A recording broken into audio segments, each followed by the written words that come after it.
even at my most distant, at the times when I detested him the most, he kept reaching out. For a year straight, he asked me every week when we were going camping. I thought he was just dense. Eventually, to shut him up, I agreed. We carried out the worn lawn chairs from the garage and set up a cinder block campfire at the site we had always used behind the house. We walked down the mountain path, talking in the warm sunshine we only got a couple months of the year. Those 3 obsidian rocks shimmered alongside the shore, almost like sparklers pressed against a dark window. I'll never forget that wet stone on my feet, or how those massive mountains looked even bigger in the lake's reflection. I felt small, but grateful. As the sun set, my dad found something I hadn't seen for a long time. The tree where I'd made my first carving when I was 6. I hadn't even carved it. My dad had helped me, but I still called it my tree. Something about seeing my name there made me open up, and we talked about everything that night in that old camouflage tent. I told him how much I loved sketching and design, and how it would be a dream to study architecture in Seattle. I told him how I didn't get along with my friends much anymore, but that I didn't mind being alone. He told me he was there for me, and he joked that if all he had to do was write my name on a tree to finally get me to talk, he would have left me carved logs with novels on them in front of my room every morning. I don't know why it took me that long to realize it, but it was then I knew how much he had sacrificed for me.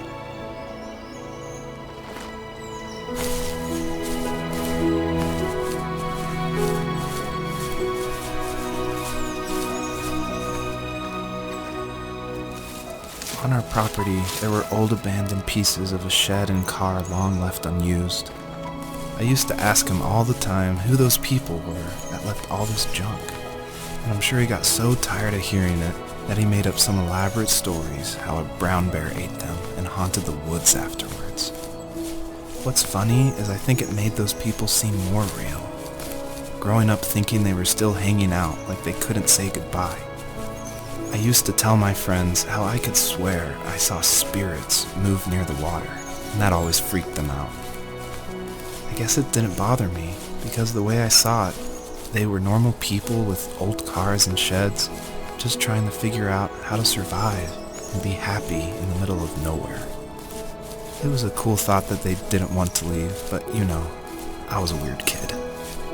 Well, you had good company since those ghosts like living in a place where they were brutally devoured.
My dad built a lot of stuff in his free time.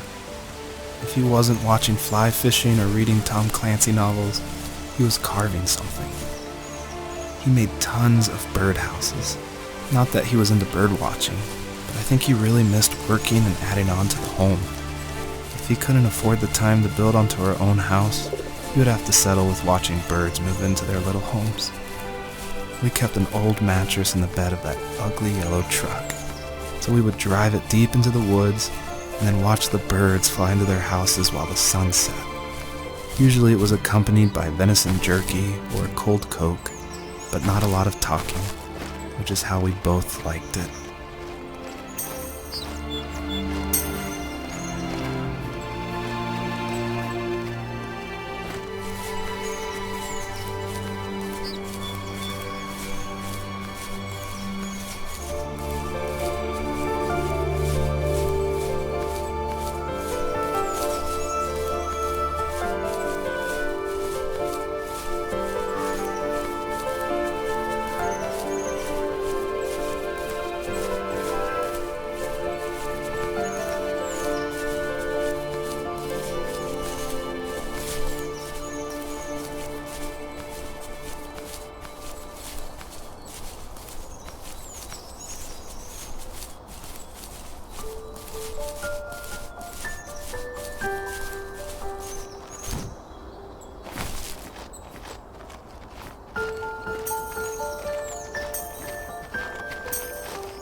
We were happiest underneath the evergreens.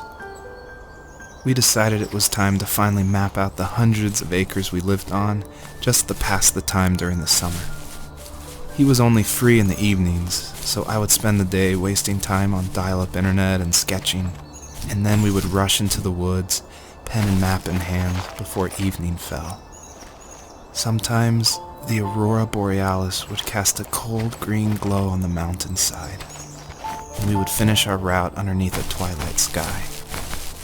Sometimes I was lonely during those summer days, but there was comfort in the routine. A lot of teenagers aren't looking for the daily grind, though.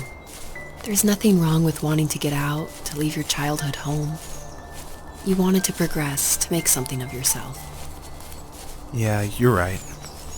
That house. I'm sure it's the same as how I left it. But then why does it feel so different?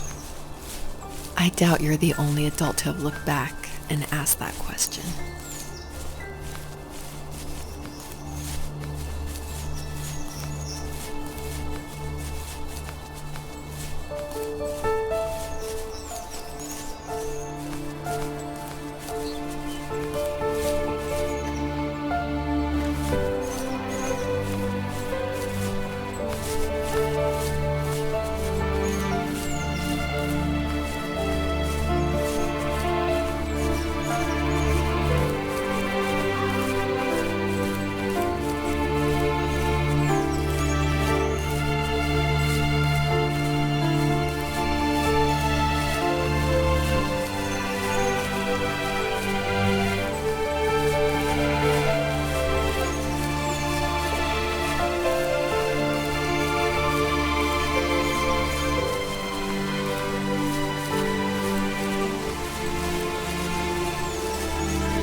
stood nearby, unfazed, like nothing was wrong. My dad is dead, and he's never coming back, Rachel. I can tell you these stories, but I can never reminisce with him again. He can never hold a grandchild that we'll probably never be able to have. I can never talk to him again, and I'll never be able to say I'm sorry for everything.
I need to go to bed. I just can't talk about this anymore. Good night.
Joseph, You can't go to sleep feeling like this. I'm sorry for everything, and I know you need space, but I'm here for you. You don't need to feel so lost. Joseph, have I ever told you what my mother was like?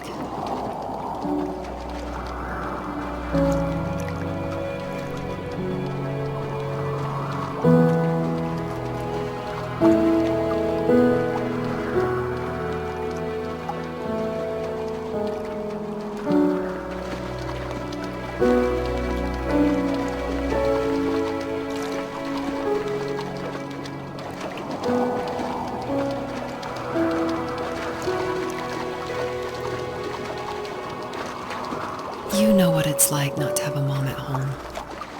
And you know how hard that made my childhood. What helped me was watching the birds in the morning before the school bus came. I thought that my mother was one of those birds, and it made me want to be free like her. My mom taught me how to fold origami cranes while she was in the hospital. So I told myself I would fold one every day until I could fly myself.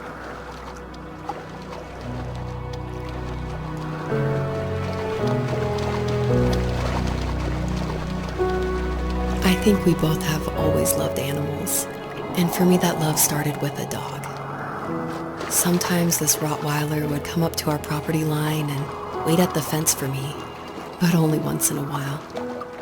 I was sure to check every day immediately after school, and it usually ended in disappointment. I would even steal money from my passed out dad just so I could buy these off-brand dog biscuits. Even when she did stop by, she never went beyond the fence. Why was she so scared?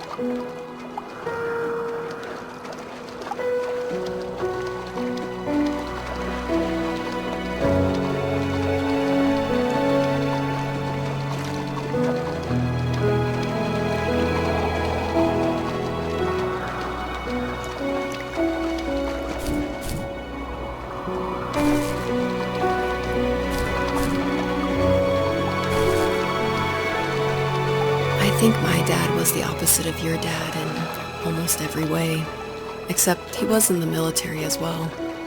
He coped with alcohol of every kind. The trailer started falling apart, he got angry, and I withdrew. More and more I became the weird, quiet kid who made lots of origami birds and carried dog biscuits around. I think we were pretty similar when it came to being the weird kids. And that same sincerity in college was one of the reasons I was so drawn to you.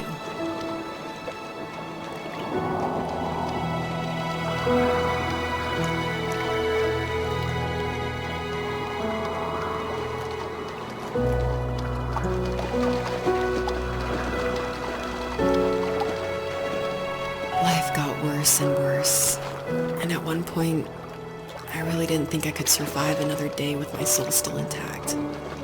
I had no real friends, let alone neighbors, since we lived in the middle of nowhere. I should have talked to my teacher, but I was scared what he would do if he found out. As I waited for the school bus one morning, I walked around until I found something in an abandoned shed. Something I can't put into words.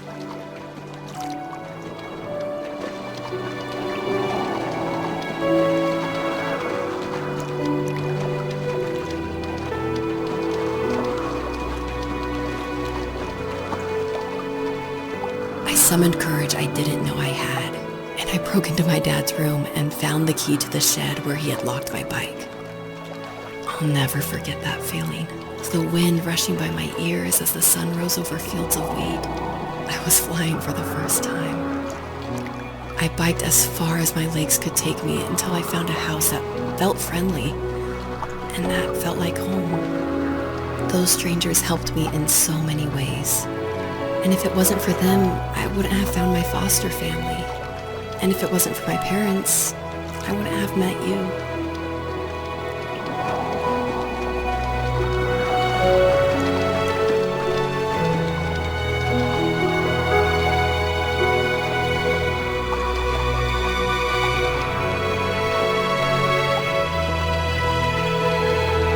You have strength, Joseph, and you're not as alone as you think.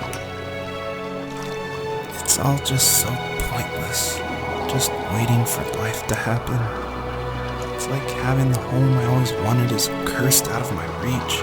The thought of being a parent myself, how could I do that when I couldn't even be a good son? I'm sorry, I know what you're saying. I just don't know how things will work out. These quiet hours will turn into years. We'll wonder which roads passed us by. Then we'll forge a new road together. Besides, I discovered for myself that one fateful morning where any hopeful road leads to. There may be thorns and mist, but it always leads to the same thing. And what's that? Family. I'm so glad that you're part of my family, Rachel. And I'm glad you're part of mine.